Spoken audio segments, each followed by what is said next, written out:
Against all odds, the Chicago Bears pull a massive victory out of what looked like a near certain defeat, pulling a 24-17 week 1 win off the stat sheet that has seen countless number 1 overall quarterbacks lose that initial start. But Caleb Williams didn't play super well, or did he? What is going on with the offense? Where did the team win? Where did the team lose? And what do me and Nick think about it? We'll let you in on everything we have to say on this episode of Bear With Us.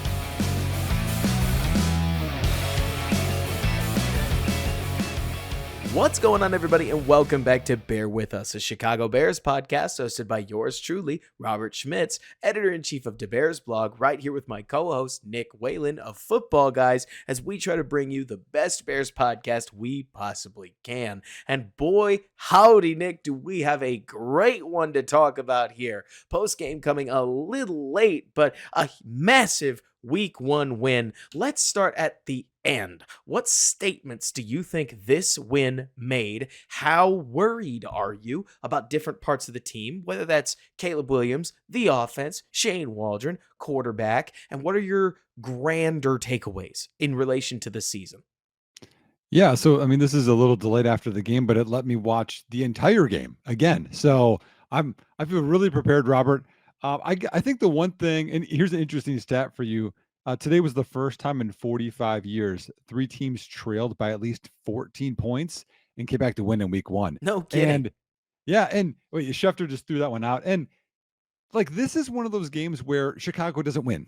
You know, like last year it was the Cleveland game. Oh, like I can't believe they came back and beat us. And then the Lions game, they came back and beat us after they were down. Like, Chicago was dead to rights, and we came back to win as a team.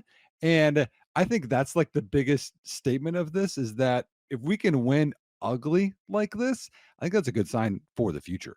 I tend to agree with you. I mean, look, let's start at what matters, okay? We got to be brave enough to say that Caleb Williams played a pretty bad game. I think that there's more to it than just that if you want to get into the deeper pieces of the context. But basic eye test, he looked like an NFL rookie. And you took a look around the league, so did Bo Nix, so did Jaden Daniels. Rookies struggle way more than anybody ever thinks they do. And yes, even you and I got a little swirled up in the hype. It happens, right? Yep. But a start like this, historically speaking, I don't want to say it's standard, but you get the idea where it's not as if these things are not of historical precedence. Right. What matters, though, is whether you won the game or lost the game, because the style points, in my opinion, really start to matter around November. That's when you're building your identity for December, building your identity for the playoffs. But you can't make the playoffs without having won a couple games in September and October. And this is the kind of game where rolling into, I don't know, I'll pick one. Rolling into the second game against Detroit around week 14 or week 15, the Bears will have it obviously like a something and something else record. And having this Titans win by hook or by crook in the win column, as opposed to one of the losses, is going to be massive because every single year it is. Last year, all that massive 0-3 swing, win one more of those games, and you're playing Green Bay for a playoff spot. This is the NFL. Every single win counts. And at the end of the day, Nick, I think this has to be some kind of hat tip to Eberflus, don't you? Like, love him or hate him, 17-3, and you win off the backs of a hungry defense and an opportunistic special teams unit. Man, that's huge. Well, if you want to look at, the first half obviously didn't go well. You're down 17-3. The Bears allowed 164 yards in the first half, Robert. I want to ask you this question. How many yards do you think that the Titans gained in the second half? I actually know this one because I read your tweet. So I cheated. It's what, 56 yards? 55 yards. Insane. And, well, 55 yards, forced 3 turnovers on defense, 1 on special teams, 4 turnovers, and then a lot of sacks too. So I think that right there goes to the defense didn't panic. They stopped Titans from running to the left, which is what they did a ton behind Latham, which I would too because he's massive. And they buckled down and they made Levis do difficult things, and he didn't want to do it. No, he didn't. And I got one question before we talk a little more defense, because I Mhm. need to tap into your fantasy minded brain that knows a Yeah. whole bunch of stats from across the league. It used to be that 300 yards of offense was considered pretty good back when I first started watching football in like 2005. If you had to guess, what is a normal NFL offensive output like these days? Is 300 yards of offense and only 300 considered on the lower end of most NFL days? Yeah, I would say probably around 300 to probably 320 is probably what you're shooting for. I have some numbers on this, man, how ugly today is. And again, I think we get spoiled at times, but offenses are typically a little behind because you don't have everything installed early in the year. So, two questions for you, Robert. First one, Ready for him. if you had to guess a number, what is the average amount of passing yards today by starting quarterbacks? 100 and let's go 73 yards. Ooh, you're close. 185. It was a And tough day for a lot of yeah, signal yeah. Well, callers. Tua went off. Tua had 338, but there are only three quarterbacks that passed for 235 or more. And then a follow up, and this is by team. What do you think the net passing yards average was on the day? So again, that takes away the sacks. Okay, so we're taking sacks away. I'll bring it down to about 162. Ooh, close. 168. So Okay. overall, y'all, I know that people are like, oh, Caleb, and things didn't go well. It didn't go well for a lot of people today, but the Bears still won. Oh yeah, and I mean, it's funny, right? Look, again, I can't say this enough because I feel like plenty of times, Nick, you and I are positive to the point where I don't want to get called a homer. I really do a lot of work to not get called a homer, if I can be honest with you, right? But so I it's okay to say Caleb played poorly. He did. But it's funny because you look at Bryce Young's performance, you look at Bo Nix's performance, you look at some of the other performances that you saw across the NFL. You can do worse than doing nothing. You can throw it to the Mhm. other team. Will Levis, man, don't throw that ball. Oh I'm my. so stoked Tyreek Stevenson picked it off. Make the Bears beat you at least. I mean, You talk saw the picture, right? yes. And he knew it in the moment. Like tough stuff for Levis in that case because truly it's not like he played an outstanding game either to that point, but at least it was clean. And then suddenly a strip sack, a horrible throwaway, another pick later, and it's hard not to have the boiler turned on, right? And Caleb Well, Williams, I yeah, I just want to go and pat myself on the back because we had our predictions for this game. I was massively again, you can again pour water on me, massively wrong with Caleb having a 300-yard game, but I was correct with Levis having multiple turnovers. And my score prediction, Robert, was 28-17. So I was off by 4. That was pretty close. I think did I have this one because I kept changing it as I do. I think I rolled in with like a what 17 to 20-ish prediction. So I got the Titans part right that they would Mhm. just find 17 points. But obviously wanted a little more for or I actually did not expect the Bears to score so much. I did think they'd have a defensive turnover, but or a defensive touchdown. I didn't think they'd get two.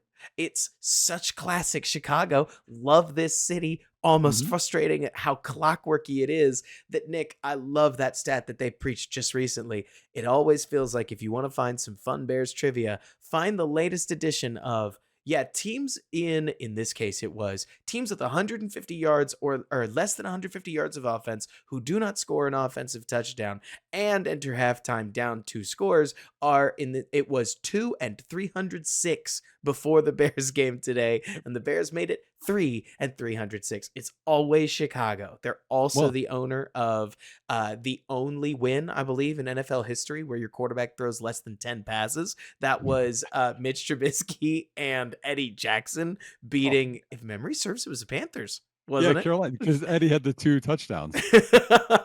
Now here's the thing. So, I put this out at halftime and people were just dumping on it. So eventually I just deleted because Caleb was worse in the second half. But like I thought he was solid in the first half.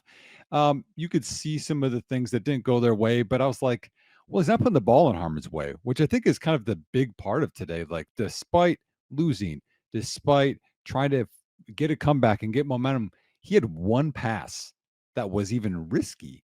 And and that got deflected in a catch by Roma Dunze, who then fumbled, then recovered by Tevin Jenkins.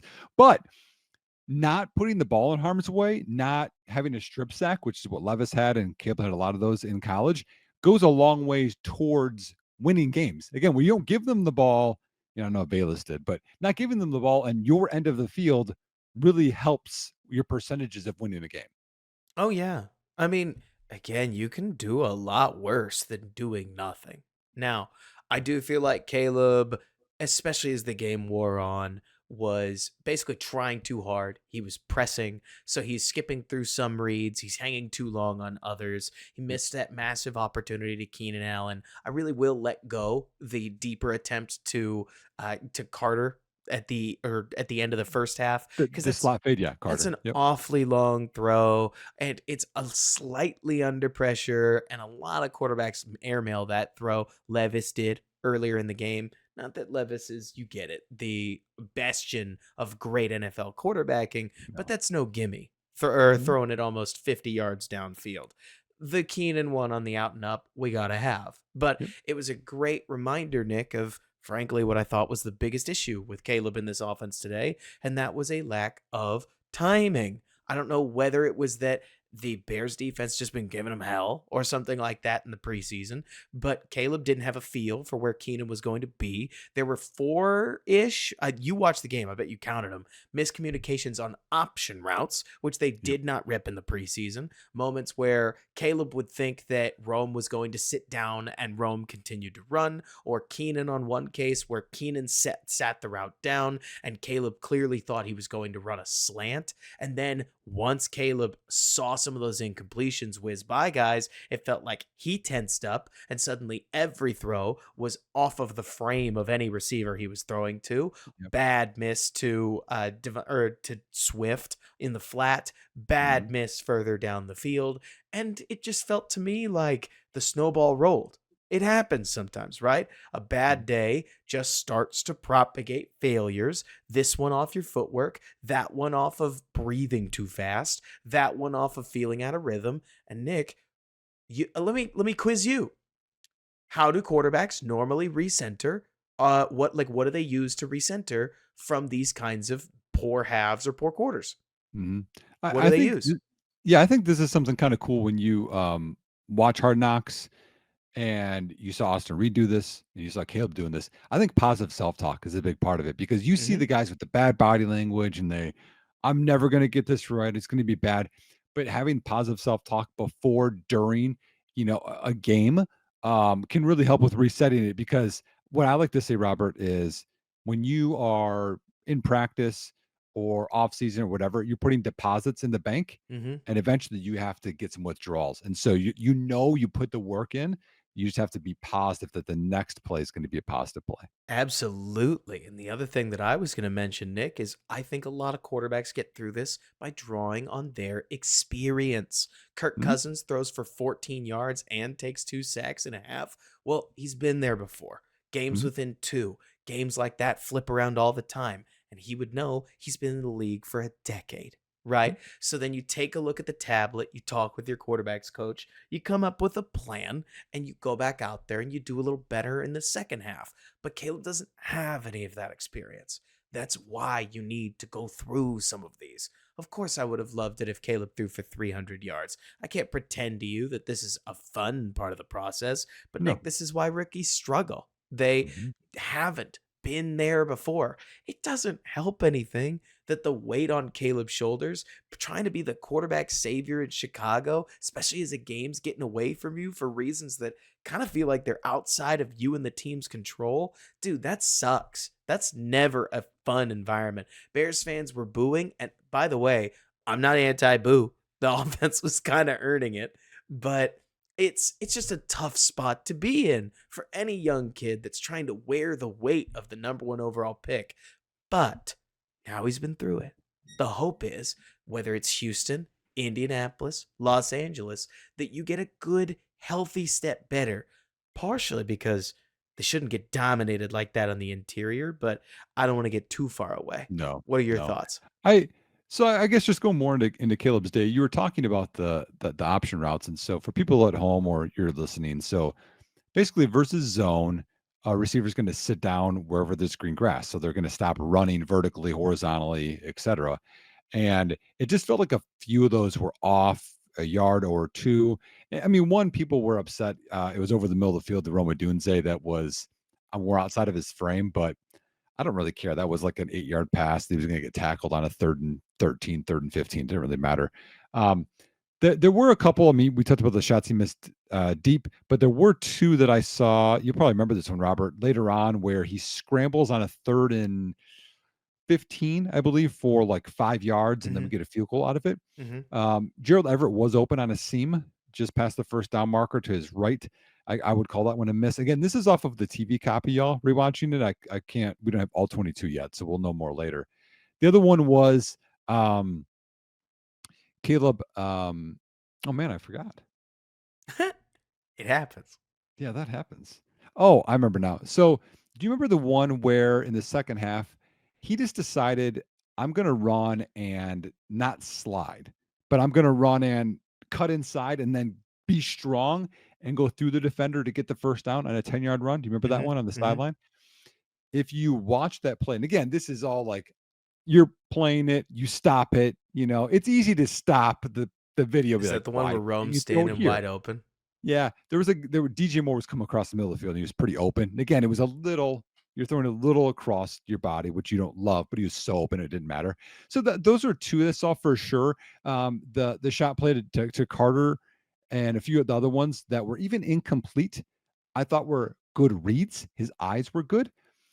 He could have went to Roma Dunze on a go there too, but I thought he had more room with Carter. So like while I mean, honestly, I know there's going to be games he's going to picks, multiple picks. That's just what's going to happen. You could say the speed of the game and some pressure in the interior, et cetera. Like this might be his worst game he has because the batted balls was just. I mean, he had 5 to 7 batted balls. I mean, the one where there's a screen to Rome, Braxton Jones gets beat so bad he gets thrown on his butt, and that guy then is in the way and blocks the ball. I was like, why didn't Caleb throw around at all? But that's something I'm probably more worried about than Caleb's accuracy or whatever. Because I thought he was seeing the field, but a lot of those batted balls, Robert, were completions, deep shots that were there, deep out to Keenan, actually a slant. You probably remember this one too. On 3rd and goal, so the 2nd and goal was Keenan dropped the pass. And again, Yep. I'm not going to hate on Keenan. Y'all, drops happen, even to Hall of Famers, which I think Keenan will be. But there's a slant on the next play where Coleman Shelton gets run over by a linebacker. I can't tell if his feet get tangled up with one of the guards or not, but he gets run over. That linebacker is right in his face and bats the ball. Keenan throws a slant, and Caleb throws a slant, and Keenan's wide open for a touchdown. It's like, so you see it's there, so I'm not super worried, but when you throw for so few yards, you average 2.8 yards per play, and you go 2 for 13 on 3rd down, Robert, it's a bad day. Oh yeah, it's a bad, bad day. And I mean, let's use this as a jumping off point to kind of talk about everything because one thing that has frustrated me, especially in the past, Nick, has been whether it was Mitch Trubisky or Justin Fields. There have been some of these days where it feels like everything's working except the quarterback. And in this case, it was everything's all not working. The Bears would get sputtered gains in the run game from whether it was DeAndre Swift or whether it was at times even Bayless Jones. Travis Mhm. Homer had a couple gains where you'd pick up 6 yards. Suddenly it's 2nd and 4. But if the Bears decided to go back to the well and go to the run game again, usually they lost 2 or 3 yards I on the know. preceding. Like their yards per carry ended up awful. I don't have the figure in front of me because for every 6 yard gain, they lost another 3 or 2. They couldn't just get 1 to 2 yards on the ground. Very little forward movement. Their situational plays are not great. Like in 2nd and 1, you need a yard, especially 3rd and 1, you need a yard. This Bears Yeah. team has some questions to answer. Let's Yep. just put it that way. But Mhm. it all builds up to what we talked about pregame, Nick, where I don't know that this Bears team has the tools to run the ball especially well. It just puts more pressure on Caleb because then when Caleb's off, it feels like the entire offense has no wheels at all. And Mm. hey, that's going to happen. And so, like you're saying, it's not as if the offensive line, I don't know. Let you take that first and then we'll talk a little Sure. offensive line. Run game. Sure. Yeah. Yeah. Run game. Let me put this out there. Y'all, I know Velus Jones dropped the kickoff, kicked it forwards, and it was probably the worst play you've ever seen.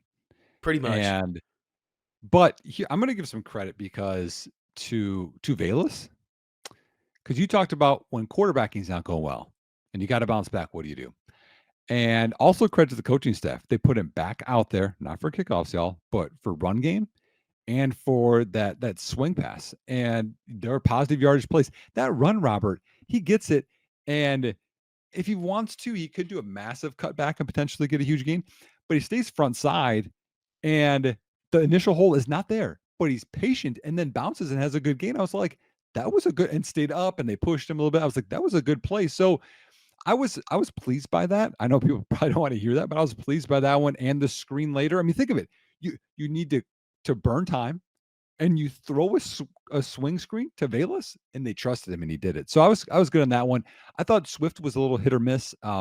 They had so much pressure on the interior where it's like they kept going, crack toss.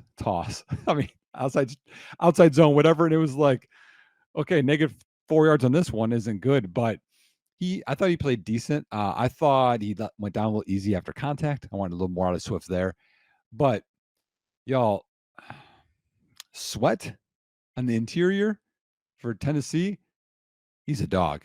Game 1 as a rookie, that guy is a problem. We already know Jeffrey Simmons is good. And Coleman Shelton, talking about run game. How about this, Robert? They had a trap play, and Shelton had to block Sweat, and they're trapping the other D tackle, y'all. And so what that means is guard is pulling, and he's just kicking out a D tackle, and you're hitting inside. So it's a quick hitting play. Shelton gets pushed back into the hole. So then Swift has to bounce it to outside of Sweat. And then Shelton holds him. It's a negative 10-yard play. And I'm like, that could be one of the worst plays there is. But then he gets run over by a linebacker. Then he triple teams Simmons, which everyone heard that play, on a twist. So then Landry comes up the middle, gets beat by Sweat multiple times, gets beat by Simmons. I know people are anti Nate Davis, and I know people know that I am pro Nate Davis, but I watched the film. Nate Davis and Ryan Bates and Darnell Wright and Braxton Jones, all of them probably had at least one or two plays where like, you could have played better there. They weren't the problem. Coleman Shelton was a problem, Robert. Like Sam Mustipher, problem. Lucas Oh yeah. Patrick, problem. Bear And Center's cursed. yeah, like we're I, about there. so we're after one game, Robert, I hate this part of it where I'm like, this guy shouldn't have a job or you should fire him. Like I hate when people do that. He should get benched. They should go Ryan Bates at center, Nate Davis at right guard. You can rotate in Matt Pryor if you want to as your backup, but man, Coleman Shelton looks like he can't even play.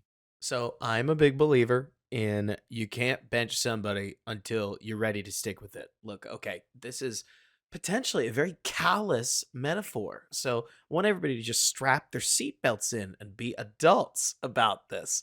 But I heard an old adage once. I'm a Texan. Can't surprise you. There are a bunch of people that are very excited about the Second Amendment.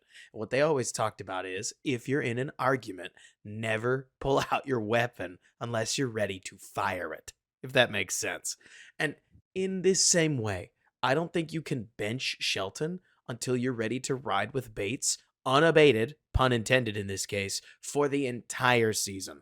And I am not ready to do that for a guy that has not played any center until I at least see Coleman ruin another game. I mean, I need him to do I'm a believer that it can't be this bad for 2 weeks in a row. Because Nick, it was usually when you and I are talking about guys that are down to down problems on offensive line, this means that they lost 1/3 of their snaps. In the world of offensive line, that's a ton. Coleman probably won 1/3 of his snaps, at least Right. on the initial watch. It was awful. Now, when you talk about things like picking up a linebacker stunting in general, I do wonder how much of that was Caleb Williams actually having some control over the protection and potentially getting lost. I don't know what the quarterback center communication is like, so I am truly speculating. That could be flat out wrong. I But this is you were talking about positive on 1/3 of his plays. I would go this far. Bayless Jones flat out gave the Titans 3 points, right? It could have been 7, but handed it it turned to out to him. be 3.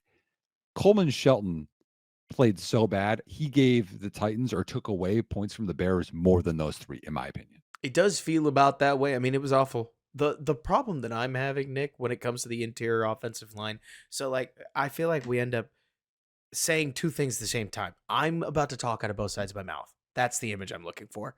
On one hand, Nick, the interior offensive line got pretty well dominated. Tavondre Sweat and and Simmons, Jeffrey Simmons did pretty much anything they wanted to all Mhm. day long, including leading to a sack that eventually Caleb was always going to take, but it was a real horrible time for it as somebody rushes straight up the gut. Caleb tries to get out of the way, ends up creating such a deep sack that they're knocked out of field goal range, and the Bears lose an opportunity for early points. A great rookie moment for Caleb because the mistake was so grave, but still, Nick, awful. At the same time, it was Tevin Jenkins who also got beat a ton by these guys. And Yep. part of me looks at that, Nick, and goes, okay, if you're beating Nate Davis, then yeah, we got to have a conversation about Nate Davis. If you're beating Ryan Bates, well, then we got to have a conversation about Ryan Poles. If you're beating Coleman Shelton, well, okay, you're beating the worst guy on our offensive line. If you're beating Tevin Jenkins, we didn't have a better plan. Like at Yep. this point, the other option would be, I don't know, draft another guy, but now don't have Dexter, trade for Yeah. somebody, Yeah. sign a big time guard when Tev is losing battles pretty consistently. You were outgunned. And I a lot of defensive lines throughout the rest of the Bears' schedule just don't have that kind of firepower at defensive tackle. There's a No, point that's where you fair. give Sweat a hat tip, is I think what I'm getting at, where you No, that's fair. say, Good. okay, they just had dudes. Maybe Right. we let this play out for at least the rest of September and see if anybody else has the Titans dudes, because they may not. Right. Right. And that's fair. But let me push back on this. Please. The goal of O-line generally, again, NFL's different because you have to have different sizes for things. But generally the goal is your 5 best linemen are who you're going to put out there. And tackle, right? You have to have the arm length, we get it. But interior, you can shuffle around. And the Bears have done lots of shuffling over the years. The center competition was Bates one day, Shelton another day. And they Hmm. kept rotating until Davis got hurt. Then Bates had to go there. And then when Bates got hurt, then it was Matt Pryor there. It just kept going. It was always going to be a competition. It wasn't Shelton won the center job. Now, again, I know he has more reps with Caleb, but to me, I don't know why that can't go back to a competition. Now that Nate Davis is back, I have more confidence in Matt Pryor fixing anywhere on either of the guards. Bill Murray was solid, but I struggle giving him 4 games or a third of the season or half the season at center after what I just saw with no competition because I don't know that he earned it. I don't know that he did. I'm just looking at this thinking, while it would be easy, truly, to point at Coleman Shelton and say, this is the problem, I feel like I watched a game rife with wide receiver miscommunications with the quarterback, a quarterback that was jumpy from Jump Street. Yes, we had plenty of moments where I think Caleb did pretty much the right thing. But Dan Orlovsky at one point, whatever you think about Dan, shelve it for a minute, talked about how the quarterback has to be perfect on 65 out of 65 snaps. Tall words from a guy who stepped out of the back of the end zone. I get it. But more to say, Nick, that there was an inordinate amount of mistakes from the quarterback that came from Caleb Williams. I think maybe the best example of this was that, what was it, a 3rd and 2, I think, where Caleb drops the snap. Because he dropped the snap, he didn't have access to the quick throw that was intended. So he rolls to his right, kind of gets jumped by pressure, and just throws the ball as far as he can, and it's what JT O'Sullivan would call a never in history ball that flies out of the end zone and nobody has a chance in it. It's safe. It lets Torrey Taylor slam another punt down spot on the 10-yard line. Torrey was nails today. We got to leave that for a hot minute from now. Well, But but you know what sucks about that 3rd and 2? what?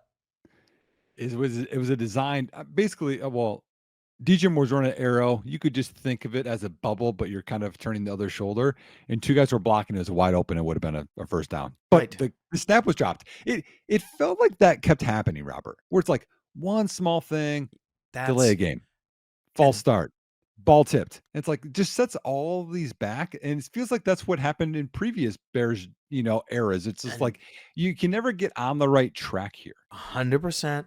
That's all I'm saying is there's an old expression you and I've talked about it before. Sometimes you just burn the tape. And I'm not trying to tell you that Coleman Shelton played well. Very similar conversation, I guess, to Caleb Williams, but obviously Coleman's not a rookie. More to say that Nick, in the NBA, bad shooting's contagious. In this, mistakes were contagious. So I want to see at least 1 to 2 more games to see if it's really a problem from a personnel level, because we saw things in the preseason where Coleman Shelton looked perfectly fine. He started 32 games over the last 2 years, and he looked perfectly okay over those last 2 years. I'm right there with you where I Mhm, see a Bears center struggle and I go, here we go again. mhm. But I'm almost just pumping the brakes a little, because when you have 149 total yards of offense, nobody played well. Nobody gets a pass. Nobody Nope, nope, nobody's getting crowned anything. right. Kudos to the tackles. That's about it. Right. I Because mean, they got beat on a couple plays, they and you know what's did. interesting too with the 148. You're giving us another yard there, Robert. Is the Ugh, Bears had 10 drives, and one drive's taken away because Velas punts it off his leg, and 2 drives get taken away because you had defensive or special teams touchdowns. So you could have had more in there, but you only averaged 2.8 yards per play, which is massively bad. So I'm not trying to give a positive out of that one. In terms of just some things that I saw, smaller things. Um, DJ Moore, I thought had a good game. mhm. I mean, that one boot where Caleb throws it on a dime on the move to DJ, and then DJ's out for a little bit, right? When the medical tent came back and still played well, I thought. So that was good. It's like, okay, he didn't like his clavicle didn't snap or, Right. whatever. I was trying to figure out like what injury it could be. And then the 3rd and 2 you were talking about, the never in history ball to Keenan Allen, which early Keenan had a step and a half on him, but then it wasn't there because it's Keenan Allen. He didn't runs a 4.7. Um, then he got gimpy. Did you see that? Yes. And I was like, okay, is that a hammy? He came back later in that last drive, and he was in the game. So to me, I don't think that's going to be anything that's like massively bad. So that was something that I wanted to just briefly mention was I didn't see any major injuries. I saw Darnell Wright hold his hand at one point, but he stayed in the game. So I think besides winning, not losing players to injury was also a positive out of this game. Absolutely. And I really believe that this is the kind of team. We're not talking about a 3rd-year quarterback. We're not talking about a 4th-year quarterback. We're talking about a rookie quarterback. You can have 2 months of extra lead time on install. It doesn't matter until you see a real NFL offense. And it's exactly like why, Nick, you and I count quarterbacks' age in terms of how many games they've started. That starting experience Mhm. turns you into what we've seen. Like, you can almost see in the preseason, couldn't you, Nick, that Tyson Bagent looked like he had a different aura about him. Playing real NFL games just does that to a player. I have a hard time explaining it outside of that. And so, was Roma Dunze invisible? Did Cole Kmet get enough of the offense? There's just some of these questions that when you're this unproductive on offense, it's going to propagate. And Yeah. so, no, it wasn't good for anybody. There were tons of mistakes, left, right, and center. But frankly, Nick, I'm excited that they're about to go to a turf stadium so that maybe they can speed up a little bit, play a little bit faster. And whenever you're ready for it, I'm ready to move on to the defense because boy, what a game did these Well, guys yeah. play. So one other thing I think to talk about, a concern I have. Give it to me. I don't know that it's massive yet, but now it's, is this a thing? Shane Waldron, right?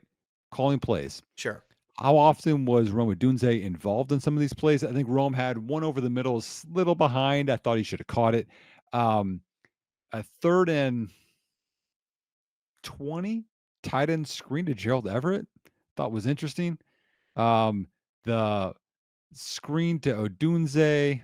I don't know that I liked the call. Again, there were a couple of bubbles. Throwing the bubble at the end of the game to DJ Moore with DeAndre Carter blocking. Early in the game, you had, I think, Rome blocking for DJ. It's like, you could have set it up better. There were also multiple times in those 3rd and shorts where it was Kari Blasingame at fullback and Big Dog, Mercedes Lewis at tight end. I wonder what we're going to do, Robert. Now I'm just wondering. I mean, they didn't move the pocket a ton, which could have helped a little bit. They did a lot in the preseason. And plus, as I said, you're 2 of 13 on 3rd down. How much are you concerned about Shane Waldron? And did he call a good game? Because again, it's only 1 week, right? You can have bad games. I've had bad games calling plays, Robert. I've called plays before where I have the play in mind and I call it, and the personnel grouping, the formation isn't great, but the guys ran with it. And I was like, hey guys, that was on me. That happens. But the game overall didn't feel like Shane Waldron had a good game either. How did you feel about it? Well, I can only say that because I've never called a game before, but it felt to me like everybody on the Bears offense was a little shell shocked. I don't know what it was that did it, if you follow, but something seemed wrong where it was as if the play sheet suddenly got flipped upside down and you were still trying to read it right side up, if you follow what I mean. Where Mhm. No, no. suddenly the Bears were acting like they didn't have access to almost anything that they'd practiced because, I mean, look, I've seen this a lot, Nick, where the rookie quarterback, everybody wants the rookie quarterback to play. The rookie quarterback gets in the game. The rookie quarterback struggles, and people say, why didn't you call more? And then they cite a difficult passing concept. You know what I mean? Why Mhm. didn't you call more backside digs? Why didn't you call more slants over the middle? Why didn't you call more corner strike? Why didn't you call more this, that, or why didn't you call Yep. more smash? And I don't blame Waldron, I guess, for hitting a point where he's going, well, I can't run the ball. I can't reliably throw the ball. We could probably try to get something going with an easy completion to some of these screens, but then Tennessee's out there just whooping them on these screens. I am not a fan right now of Gerald Everett because while the Bears are using him in ways that I guess make sense, every time they use him, it doesn't work so far through the Yeah. preseason. And Mhm. that's just not a way to make somebody a fan of a player. I'm Mhm. not worried yet because when I don't think there are that many play callers that are going to look good when your quarterback and your running game both look that bad. Yep. But if it continues, I mean, I think I got to see, maybe this is me being patient, Nick. I got to see Mhm. at least 6 weeks of really awful play calling Mhm. before I'm going to start to go, okay, so this is a problem, as Yeah. opposed to a player execution issue. Because it's September. You saw what happened with Trevor Lawrence today. You saw what happened with Joe Burrow today. Yep. It's week one. Stuff goes wrong. Mhm. And Hey, and it and I'm did. yeah, and I'll give him this. I mean, there were a couple of times I saw they kind of went no huddle, right? Trying to change it up, trying to Hmm. change the pace, not let them, substitute.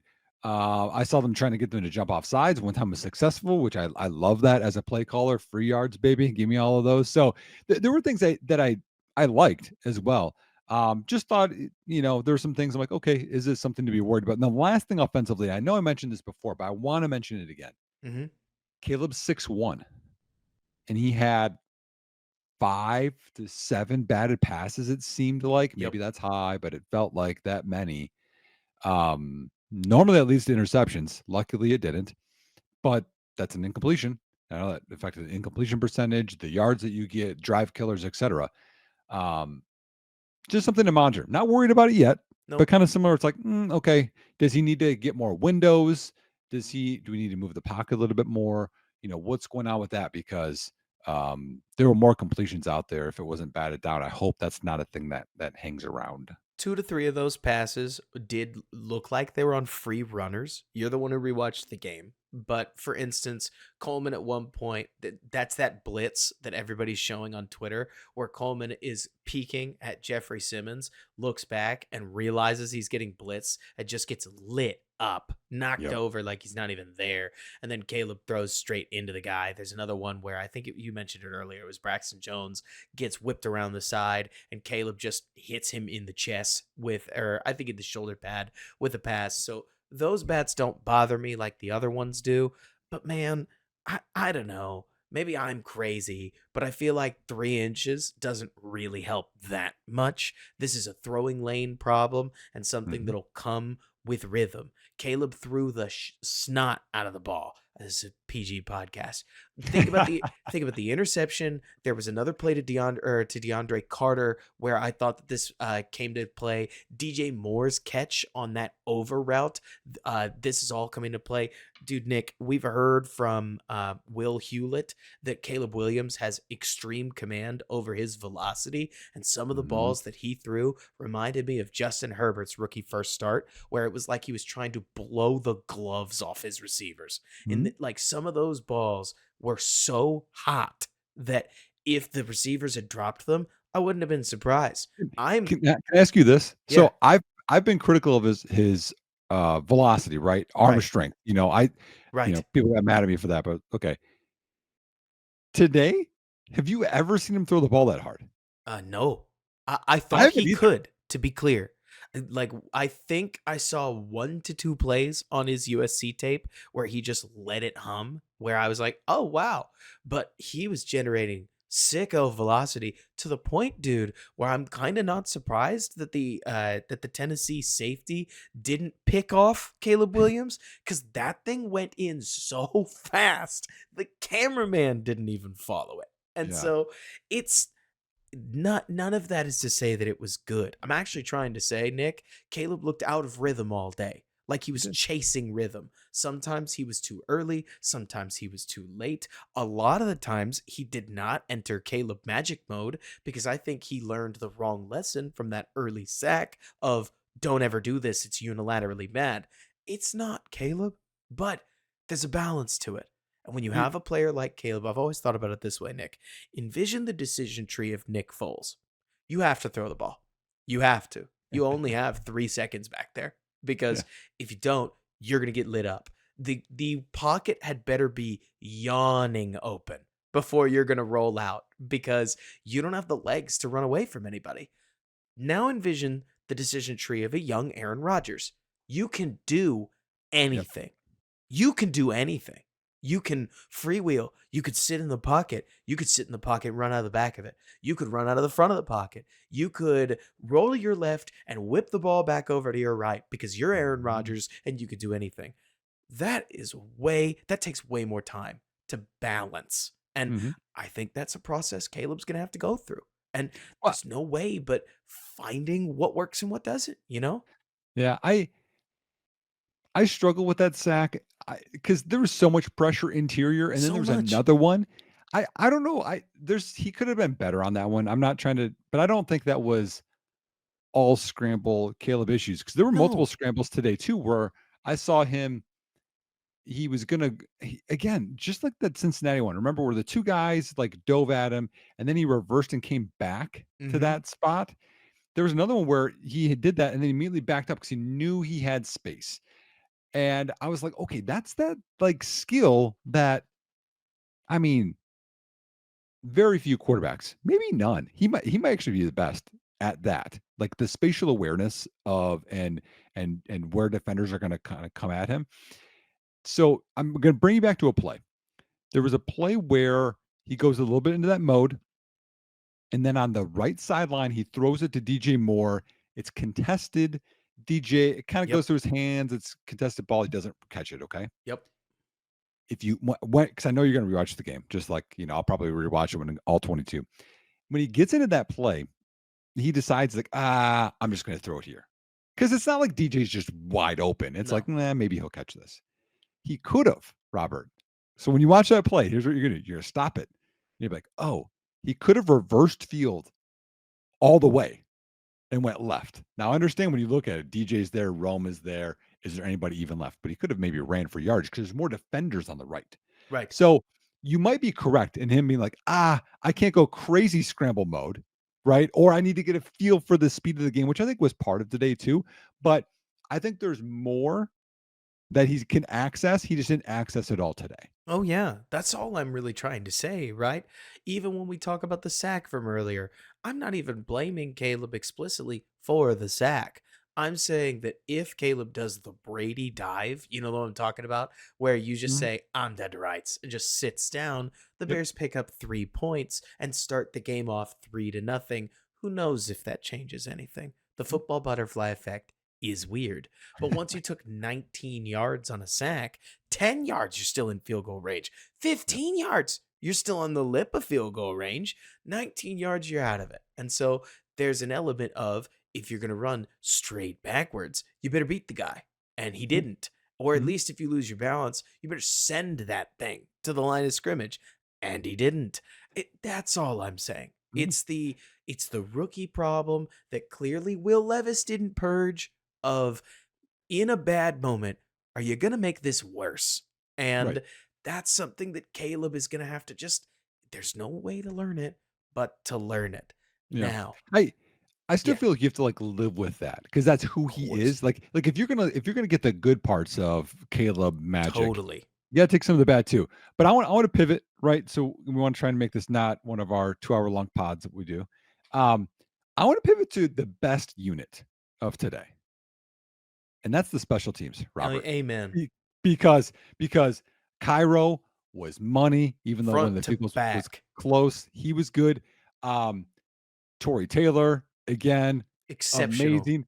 I mean, flipping the field when it was like, oh man, this is good. They can't have a good drive. 60-yard punt. There were a couple times. 60-yard punt. The other punts, any punt that was near Mhm. the end zone, I just want to point this out because I thought it was wild. If you go back and you guys watch, he hits the yard markers. He hits the 5-yard line. Yeah, yeah, Not and it goes in the end zone. not near the 5 yards. Nick, he hits the yard Yep, line. And then he says, okay, clearly that's too far for my guys. And so he hits the 10-yard yep, line on twice. both of Yep. the other two punts. Like the precision from Tory was something to where I know you and I are just huge football dorks. Dude, Mhm. I legitimately don't know if you get the Ryan Stonehouse punt block if Tory doesn't hit it 60 yards to set up That's a true. Yep. deeper punt for Stonehouse. And I'm not trying to already, I don't know, weirdly say something about Tory Taylor. I just think that you and I talked about how every player that touches the football field makes a difference. And Tory, you mentioned Santos. Santos was money. DeAndre Carter, clearly preseason is a waste because of Coleman Shelton, and we already learned that. But flowers to you, you were exceptional. Like kickoff and punt returns, all he did was hit big returns. I mean, The Nick, you said before the game you thought that the Bears should have blown out the Titans. The special teams that the Bears got, they should have blown out the yeah. Titans, but When they I won. mean, you talked about Ryan Stonehouse. Ryan Stonehouse was the best punter in the NFL last year, Right. and And Tory Tory Taylor outkicked him. Tory Taylor made him look like he didn't belong. That was awesome. So, um, yeah, Carter, right? Carter in one game, Robert. That remember the last kick return or punt return he had where he catches it, where he like picks it up when he probably should have picked up earlier. Then he goes left, then he Mhm. reverses field, Mhm. and then whatever. All of that was happening, and I'm like, I trust that guy. Like he earned it all already in that game. So I'm like, he's owed one where he's just like, it didn't really work out.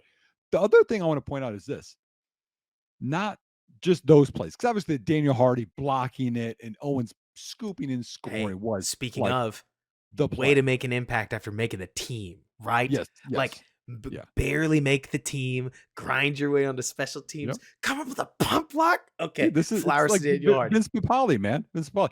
But that aside, I 'cause rewatching it all, and again, we're nerds, I watch all of it. I thought Daniel Hardy, I thought um Jalen Jones, Josh Blackwell, Travis Homer, those guys, y'all, are good special teams players. And the covers you like Tory bombs at 60 yards, and you're like, well, our coverage can't run that fast. They limited the returns multiple times where I was like, oh, that was actually a good play. And so I came away so impressed with the special teams that we're going to win.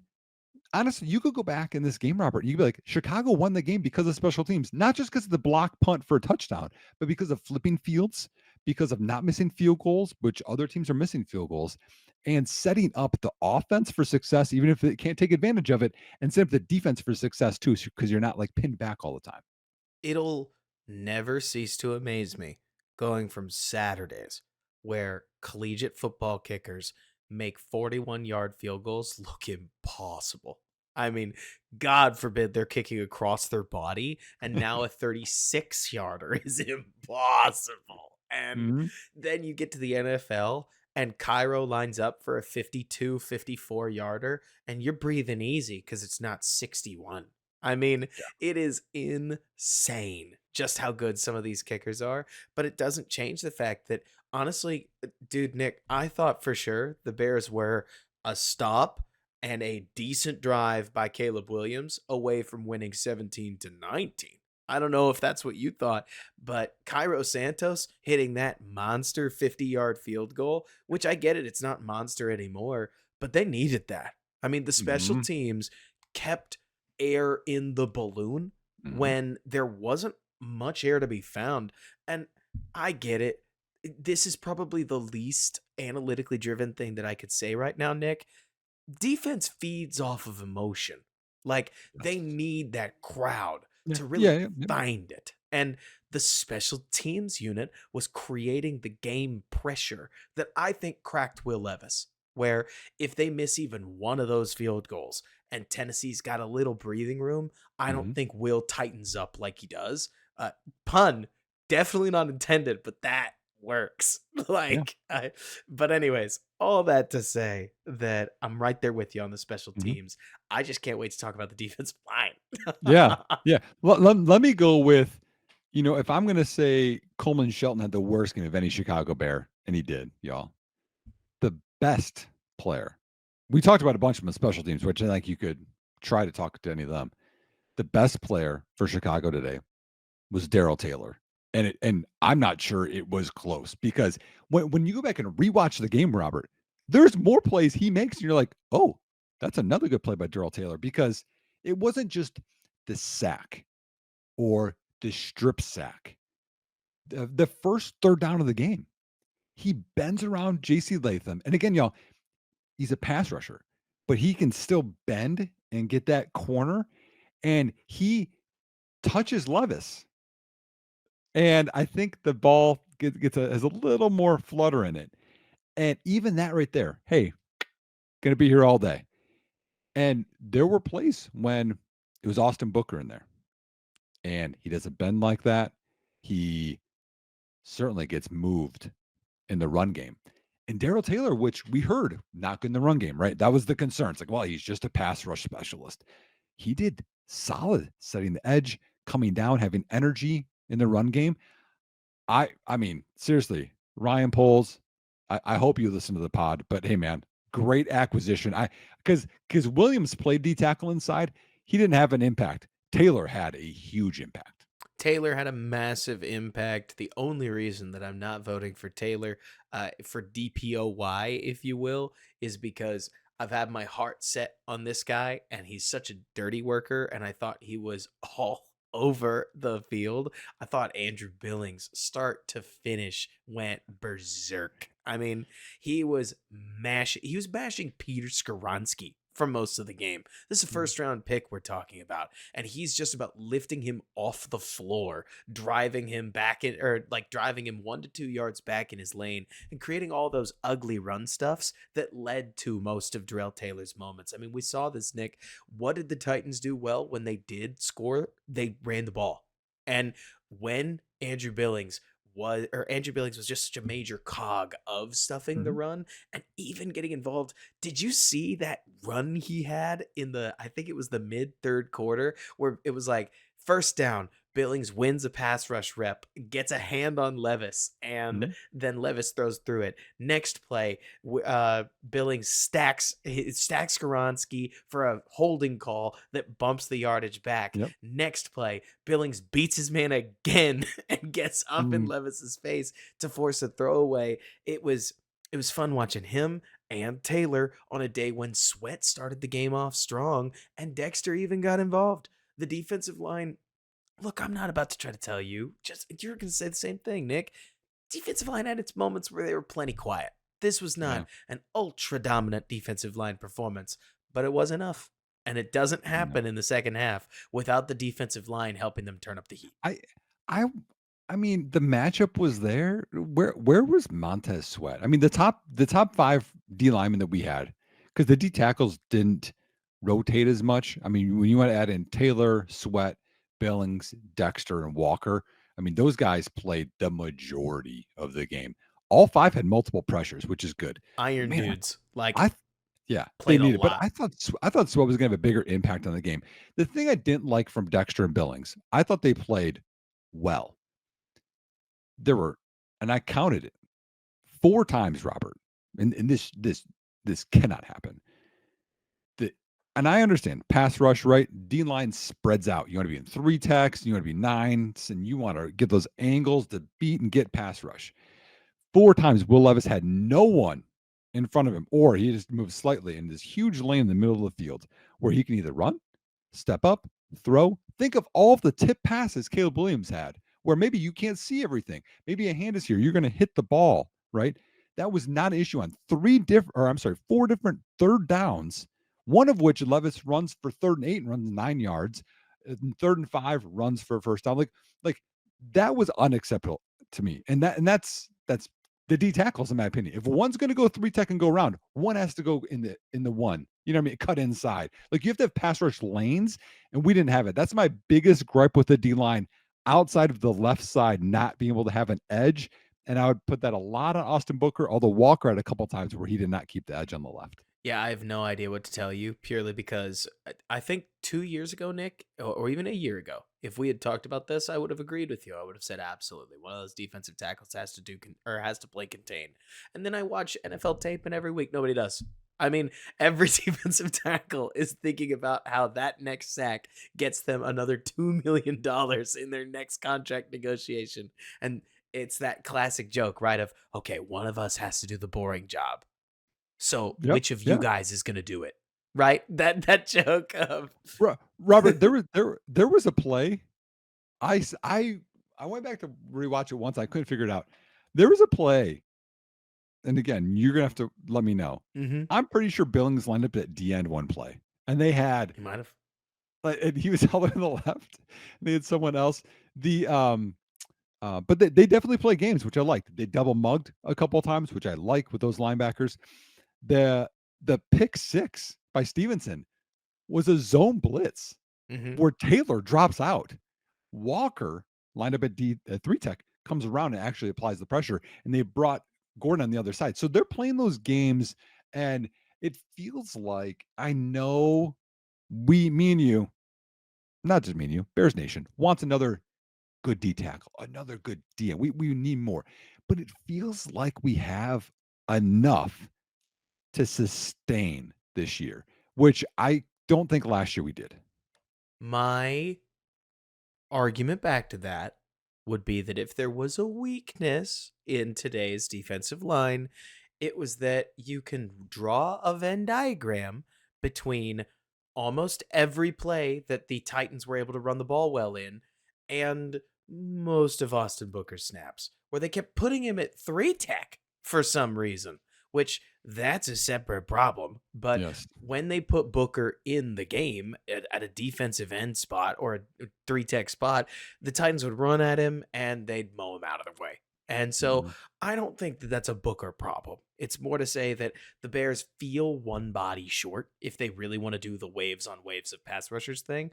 But at the same time, Nick, that's a problem that we can get to later. Right now, week one overreaction, the Bears' 33rd pick in the draft from via Carolina is looking great. Like the Panthers have Derek Carr as the current MVP. And it'll take Carr playing a horrible game to lose Wow. that heat because he looked like Superman today. Bad, Man, bad. yeah, bad, bad. Which, I mean, the Bears looked bad, bad, and then they didn't. I can't help but look at this. Matt Eberflus deserves a little bit of credit because in the second half, if you saw what I did, Nick, it looked like Eberflus got much more not reckless, aggressive with calling 5 down bear fronts that became true blitzes. Right, Mhm. true 5-on-5 rushes. A lot of Darrell Taylor's rushes were uh, totally unblocked. In part because it didn't seem like the Titans believed that the Bears actually had the stones to send the guy, and then they did. And Mhm. kudos to Eberflus. I think this was a massive game. I know we make fun of it sometimes, but this was one that was huge for the hits mentality. I think the Oh, defensive yeah. line was part of showing it, but let's keep moving through the defense because Sure. boy, howdy did the linebackers play some ball, Nick. They played some ball today. I mean I mean, uh, how can you not love Tremaine Edmonds and TJ Edwards? I mean, because I remember week 1 last year, right? Edwards gave up the 2 big plays to Aaron Yes. Jones. That's a big part why they lost that game. And they were sure tacklers today. The times when they got an arm on and they didn't tackle him, I thought it was like, well, that's a tackle you're not gonna make, but you're just trying to mess up the guy. I mean, you wanna talk about one of the plays of the game that's not like one of the touchdowns. Edmonds, 3rd and 3, fighting massive. through mesh over the top where they're picking you and you make the tackle short by a yard. Oh my gosh, what a Trigger play. making the For play he's on 6'4", 250, Robert. and my favorite part about it, Alien. my favorite part about it, there's an element of timeliness to everything, Nick. Every single play matters. If you hear people like me and Nick hammering Caleb at times for misses like that Keenan Allen out and up route, it's because if you hit the out and up route and you convert the first down, you don't end up eating a 19-yard sack that cripples the points and what could have been, because I don't think Keenan's got the juice to score. I'm gonna say that. I think the Nope, safety gets there. nope. But you got the ball at the 10 and you can make different decisions as opposed to losing things. The butterfly effect propagates. That's all I'm saying, right, Nick? And Mhm. with a half yard to go, with the game where it is, the Titans had no choice but to punt because Tremaine made that play Yep. way too deep in Titans territory. So Mhm. the Titans didn't get a choice. What were their odds on getting a first down? Almost probably I bet you 80%. Like analytically, I bet lining it up and QB sneaking it was a near given, but you can't do that because if you get stacked Right. and the Bears get a free field goal and you lose, that is a massive blow to your Yep. entire season. You Yep. have to punt there. That is not even playing with you. That's a play of the game candidate. Like of Yeah. Yeah. probably top 3 kind of play of the game. And it wasn't a turnover. I get it. It wasn't a touchdown. I get it. But that was a stop. And it's Mhm. a stop we've been begging Tremaine to make since he signed in Chicago. Yep. The Yeah, I agree with you there. I'm gonna move on because I think those 2 guys were great and we agree there. I didn't see Jack Sanborn play more than only a couple snaps on defense, and No, I I didn't either. I had thought because of how Tennessee was just road grading and running the ball down the field and throwing literally just 3-yard pass, 5-yard pass, because that's what they which was weird because it's not really Will Levis. If you don't remember Will Levis in college, y'all, he took shots down the field and they were just Will going Levis, the very, rookie, very he took yeah, shots. yeah. But well, I'm saying at Kentucky, like he just took a lot of shots down the field. And so I um I thought about bringing Sanborn in more and going more to a 43 and daring them to throw would have been a better choice. But they kept Kyler in. I mean, you can't be mad at Kyler Gordon, but the back our secondary, okay? Those 5, we'll Mhm. call them. Man, they're good, Robert. I mean, we talked him up as one of the best units in the NFL. I mean, they played that way. Like Yep. they gave up the 3rd and 15, right? That I would call it a post stop. And that sucked because Kyler looked over the one shoulder and he went inside. Okay, that one stunk. Tyreek gave up a deep out to Calvin Ridley later. Okay. Other than that, I mean, Jalen got beat, I guess, on that deep ball. If it was there, Tyreek, I guess, could have too. If it would be a perfect ball and then Jalen dropped the pick. But other than that, man, I mean, they were locked down. I mean, Jalen Johnson physical. Tyreek Stevenson, physical. I mean, remember that one on the sideline? Traylon Burks catches it, turns, Stevenson hits him so hard, it knocks it out, incomplete pass. Like Hmm. the screen, Jalen Johnson fights through the block, hits Chigakwankwo, Massive. and it's like a 0 or negative yard gain. I'm like, dude, these guys, I mean, you want attitude?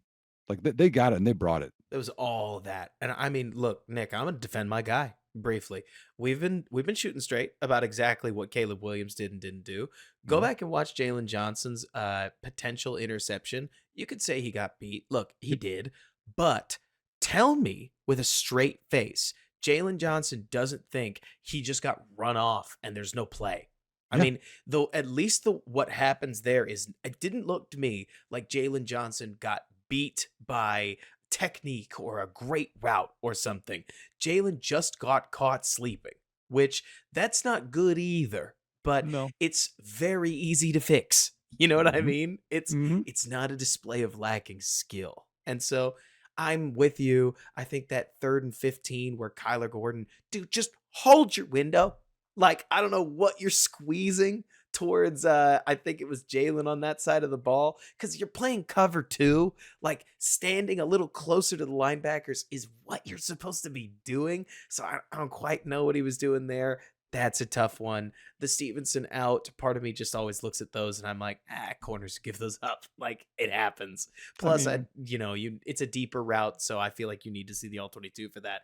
But when we're splitting hairs like that about corners, like, dude, I think they played great, great well, football. think of week 2 last year, Robert Stevenson just getting toasted by Mike Yes, Evans like all the time. And now we're like, here's a play here, there. I mean, we talked about the end zone one where it's like, that one's I thought he was in a tough. great position. That one's tough. Yeah. Stevenson's all over him. When I first watched it, I I cannot believe I'm telling this story because it's just so specific. Like you can't make this up, Nick. I very literally blinked as the ball was landing in Okonkwo's hands and thought Stevenson had picked it because of where he was standing. Does that make Yeah. sense?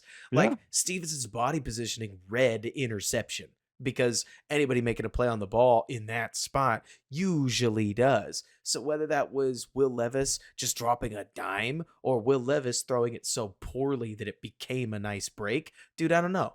But I it was well, smothering defense. when he threw that and I saw where he was, I thought that's a bad ball by Will Levis. I didn't think that was a great throw. I'm like, that guy got really lucky on that one. And that's at that point when I tweeted out, can the Bears get play any worse in this game? That's how it felt like. I'm like, they're just playing bad because the, the Titans, I felt like we're getting a little lucky. The Bears were getting a little unlucky. And I'm like, this is the worst it can be because I think they're a way better team. I think that's a great way. Are you about ready to start wrapping up? Did you feel like there was anything worth mentioning about the safeties? Broadcast copy, so I have nothing. Literally nothing. Good, bad, No, nothing. I, well, if you don't attack the middle of the field, there's a reason for it. And I thought they were around in the run game too. Yeah, I thought they were solid. Did you catch the post game locker room comment by Kevin Byard to the team? What did he say? He just talked about. He said, "Listen, y'all, like, and again, I think it says something about Kevin Byard that he's a captain, and it's the first game he's playing. He's a captain, and he gives a speech in the locker room afterwards. I think that speaks a lot to how much they respect his veteran leadership, Mm-hmm. how he's been in the league. He just said, offense, there are games this year that you're gonna carry us. And he says, I'm just so proud of this team win. Everybody, special teams, defense, offense. He said, it was all of us, and that's what you need to do. And just coming from it from that part, and they broke down like, all right, team on three, 1, 2, 3 team. I was just like, dude, like the vibes of that are just, it I didn't feel it last year like that. No. Because you're like, oh man, can the offense actually do something now? Yeah, the offense wasn't great this game. I understand that. But you just felt like it's I don't know. It just feels more cohesive. And it just felt cool from Kevin Byard, his first game giving that speech. You about ready to start wrapping up? Because I think that's a great springboard to Yeah. wrapping up on Yeah, this. yeah, yeah. I'm good Let, with that. let's get into Well, some. Yeah. so the only other thing I wanted to talk about, and this is a little bit non-Bears, was looking in the NFL, okay, today. Well, oh, let me make this point for you. All right. Okay. I heard at one point, I was talking to a friend of mine who was talking about an experience he had with talking with some NFL personnel. And they said, what fans at home will never understand is how important it is to get that first win in the building. And I Mm. bet, Nick, you know this feeling because I bet it's true at high school too. You go 0-1, and that's the open door to going 0-2. You go 0-2, now it feels like 0-3 is an inevitability. Right. God forbid you go 0-3. Are we going to win a game? These are the questions that start getting asked. When that starts happening, people go, well, it wasn't my fault. So why'd we lose? And then you just get natural finger pointing. And as soon as you think you're finally bringing somebody together, then the defensive coordinator, you find out he's been talking smack about you. You're like since weeks ago because he just doesn't like you. And now none of his kids respect you. And so and they start talking to your guys. Now you got 3 receivers that aren't even listening to you. And the whole thing it just gets ugly. You Yeah. can't have Kevin Byard make that speech after losing 10-24. Yep. Like in a game where you don't rally back, right? That win speaks to hits. And I will just say, just this one, who could it speak more to than Caleb Williams, who I'm sure would go home and he would say, I've never won a game where I played that badly. Oh, Definitely not at yeah, USC. USC. Definitely not at OU.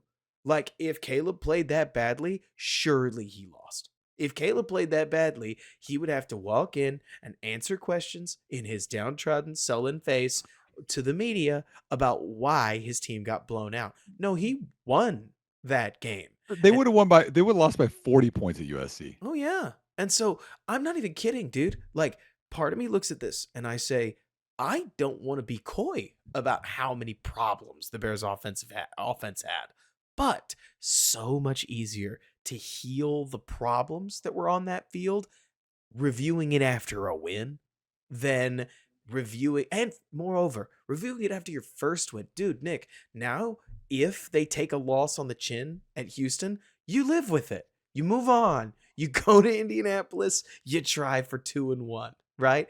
But if So if you're coming out of Houston 0-2, mhm, ooh, now things mhm. start to get itchy. You know what I Right. mean? Right. No, no, I'm with you. So leading off of that, looking around the NFL, and again, this is looking big picture, right? Because we got hopes and dreams this year, y'all. And the offense will get better. Okay. Can't It- get worse. right.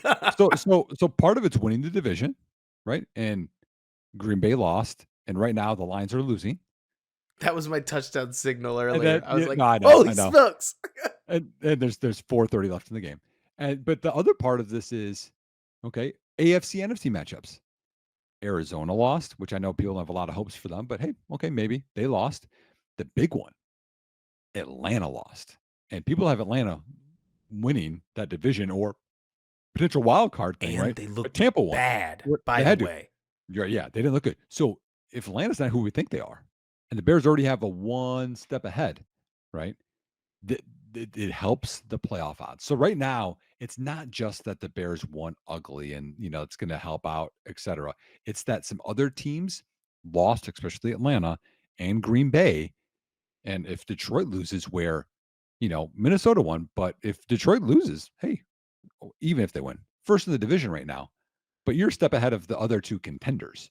And that's the race that we're on. And so you're talking about the positive momentum versus the negative momentum in the locker rooms and the media, et cetera. People can talk all they want about the offense and Caleb this week, because you're going to hear all about it, but you won the game. And in the end, good teams win football games. Hey, okay, so there's 4:30 left in this Rams Detroit game, right? So I'm gonna make a podcast point that no other Bears podcaster is gonna make because they didn't start their show at 8:30. So, but Nick, right now it just flashed up that the Lions have 259 total yards of offense and only about 160 yards through the air. When we're talking about this, hey, Bears fans, I just want you to own that what I'm about to say, it's true, right? Nick, if you had the choice between a passing offense that, by all intents and purposes, has to be a finished product. You've paid Jared Goff $50 million. You've paid Amon-Ra St. Brown $30 million. Both of your tackles are making $30 million. And as I speak, Jared Goff throws what should have been a second interception this quarter. And all they are is within 80 yards of Caleb Williams' hopefully worst game of his Yep. life in the NFL. Dude, I'm not trying to tell anybody Caleb played well, but there are so many other teams where their performances, though slightly better than Caleb's, should be way more worrying. You know what I mean, Nick? Yep. Like, No, this 100%. from the Lions is unacceptable. What we saw from Cincinnati, unacceptable. And I even Mhm. thought you buried the lead, because if Jordan Love's injury creates, let's say, two artificial losses that the Packers should have won, those you can't get those back. I mean, in the NFL, that's like 12% of your win total, or of your like games that are losses for no other reason than an unfortunately timed injury. This is how a team ends up ahead of the Packers, even if you get swept by them. Like, Well, massive for wins and losses. let me take 1 minute and dive into that real quick, because that is, uh, I'm a person with a permanent foot injury. Okay, I don't ever cheer for injuries. Okay, like no No. matter if it's the rivals team or whatever, injuries suck, y'all. Um, but now that we know the injury isn't season long, thank goodness. We know it's 2 to 5 weeks, whatever it is. The next stretch of games they have are their most winnable games, which is kind of the worst for them. Like if you were to have an injury like this, because okay, they lost against the Eagles, they're home against the Colts, which the Colts played Houston well Played them tight. without Jordan Love, which they won't have. They shouldn't be favored. They should lose that game likely. At Tennessee, which we just saw Tennessee. Tennessee doesn't look very good, but Malik But Willis, it's at home. Teams right? can look totally different at Right. home. Right. But now with Malik Willis, I don't know who's favored in that game. Then it's home against Minnesota, who looks pretty good today. Again, winnable game with Jordan Love without, I don't know. And then at Rams, who are playing right now. And the game after that is Cardinals. So those are the 5 games. Okay. Colts, Titans, Vikings, Rams, Cardinals, Robert. Okay. Let's say he comes back. He misses 5 games. Then it's Houston, at Jacksonville, Detroit, bye week, at Chicago, 49ers, Dolphins, Lions. Lions twice, 49ers. I mean, think of playoff teams. There's 1, 2, 3, 4, 5 games against playoff teams last year. And the other one was Jacksonville, who won 9 games. And then Mhm. Chicago. Ooh. So let's say you win 2 of those next 5 games. Okay. Mhm. You're 2-5. Then you have 7 tough games. Okay. You win 3 or 4. Sure. I don't know. Let's say Maybe 4. maybe they're even a good team. They win 5 of them, right? Sure. 5. Right. Now you're Now, now, 7 and now you're 7. Yeah, now you're 7-7. So like right there, you can kind of see like how it can go back and forth, and that's if it goes well, if it's not lingering, etc. So I was this is a about to say pretty that's if his plant leg, only his yeah, plant leg doesn't right. create any problems as he Yep. rolls off a knee sprain. I mean, dude, Nick, we experienced this, I think, firsthand last year. We Bears fans, Mhm. how hard it is to climb out of a hole you dig for yourself early in the season. And like you're saying, Nick, I mean, if there's one player, or so we've been pretty low on the Lions. I was pretty high on the Packers, and I actually thought they earned that hype against the Eagles and should have, could have, would have won that game. But dude, the Vikings, flowers to Kevin O'Connell. I'll give him some flowers, because Sam Darnold and that Vikings team pieced up a bad Giants team. But still, man, throttling anybody in the NFL is never easy. So Mhm. the Vikings do not look like there'll be some easy out until maybe something goes wrong and the locker room turns. But without JJ McCarthy breathing down Darnold's neck, I actually wonder if that stabilized things a little, because now nobody's going to look over Sam's shoulder, Yep. right? Like, he's just the starter now. And, Mhm. and that's all it is. All that to say, the scope of the division changes. Because, man, Nick, what if the Lions split with the Vikings? Like, what if the Vikings bring everybody down a little bit? Does Yep. that open the door for the Bears if they're able to just walk through it? And I mean, who's to say? Because I don't know, right? This is football. Who's to say that the Bears don't lock in a little on the road against Houston? And Houston, after having a heck of a game against Indianapolis, comes down after a divisional game. And you've seen it in college. You end up with a Mhm. trap game. I Yep. don't know. Yep. It's all more to the point of, I think, so I never thought that this game was a must win. People said that a lot, and it wasn't. You can't use the word must win with a game that historically rookie quarterbacks, in Caleb's case, don't ever win. Right. But now that you've won it, there's this oyster of a season presenting so much opportunity Mhm. that all you got to do, Nick, is find a way to grind out some wins while your quarterback figures it out. Well, And we'll well, see what well, happens. well, Robert, think about it this way: if you go 500 the rest of the season, Yes. you have a winning record. You're 9-8 and likely in the Hmm. playoffs. Like that's where it's at. And you have again the easy opponents coming up too. And New England did beat Cincinnati, and so you never know how things are going to go. And that ruined my 5 leg parlay. But anyways, we're not going to get into all that. Okay, No. but that's that's all you have to do because anyone can win at any game any week. But Chicago won and Green Bay lost, and that's going to make for the best Sunday that all Bears fans can have, Robert. Especially somebody who teaches in Wisconsin, right? Oh, it's going to be awesome, man. I have a Caleb sweatshirt. I'm probably going to wear it tomorrow, even for how he played, y'all. Doesn't matter to me. I'm wearing You could just turn around and be like, did you guys win? it. I don't remember you guys winning. It's I'll tell you another thing, just one tiny little point. A lot of people talk to different points about the Bears defense and where are they going to land? Are they going to end up top 5? Are they going to end up middle of the pack? Blah blah blah blah blah. I personally thought this was a massive day for anybody who thought that the Bears defense still had it, especially against, let's call it, lower tier quarterbacks. Because in the middle of that game, Will Levis was starting to look like Josh Allen at home. And I was like, no, no, not now, not now, Will. And then it shuttered up. They end up 50 yards of second half offense. Frankly, the defense was more productive on offense than they were at Mhm. that point in the game. Awesome performance. I have no idea how things are going to play out against Houston, dude.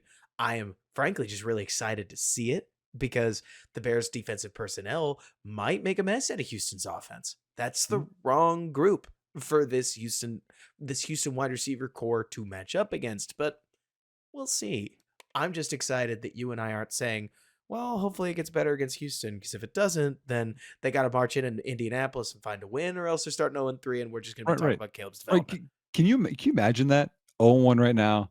Then it's Houston 0-2. You're like, oh man, it's just like Yes, last we year did all it. over We again. did it last year. You say, "Can I I know. imagine it?" I'm like, "We lived it, and I Yeah. didn't want to do it again." Hmm. Yeah. So that's no, I'm with you. So I'm pumped. Bears fans, I hope you're with us. So again, we're going to be doing, 2 pods a week. We'll have a Mhm. midweek one, and we'll talk about, previewing the next week and anything else that we hear. Um, Despite things that happened, okay, let's stay positive on the talk, positive on Twitter, no matter what. The Bears won, and in the comments, Robert, I know that you're liking um, the The pumpkin. pumpkin. I'm thinking we could change it up a little bit. I know pumpkin's folly and it's feeling a little folly up here in Wisconsin right now. I know Texas is probably still, 110 or whatever, but maybe, we could go apples, right? Like, cause the apple picking season Give is us going the to be apple. coming close, so maybe we can go apple this week. And then, um, let's see. How about people can comment and put in your favorite Bears player performance, like Hmm. the player from today? I love it, and I will say this because I saw somebody say this on Twitter. Um, so I saw somebody come at me on this is me just complaining. So thank you, Nick, for enduring me just complaining. But I saw somebody on Twitter say, "Robert, if excuses were a person, it would look like you." And I was sitting here and I was like, "What do you guys?" I'll tell you, in my opinion, y'all. there are some people out there that are so obsessed with hearing what their definition of the truth is that they only have like 3 ways for you to say anything. And worse, they want to hold every single player to the exact same standard, regardless of what's going on around them. I think Bryce Young's playing badly. Nobody would be playing well in Carolina right now. That is Mm-mm. just an abysmal situation. I think if Caleb ends up with, let's say, Nick, that we are way hilariously off. Caleb comes nowhere close to the Bears franchise records. All he'd be is a normal rookie at that Yeah. point. And there's nothing wrong with that so long as he comes out at year 2 and hits for about 4,000 yards, which would be normal, which Mhm. Trevor Lawrence did, which is normal. You know what I Yeah. mean? Yeah. Like Trevor Lawrence had a sicko week 1 debut and then for the rest of the season got worse. So just because you play well in week 1 doesn't mean you're going to play well later. Just because you played poorly in week 1 doesn't mean that's it. So I got to tell you, Nick, there are going to be people out there that are probably going to try to kill your buzz, no matter whether it's you, Nick, or other people listening to this. I, I don't want to tell you, like, don't listen to them because that's not really analysis. But Nick and I aren't going to come at you with excuses that are invalid.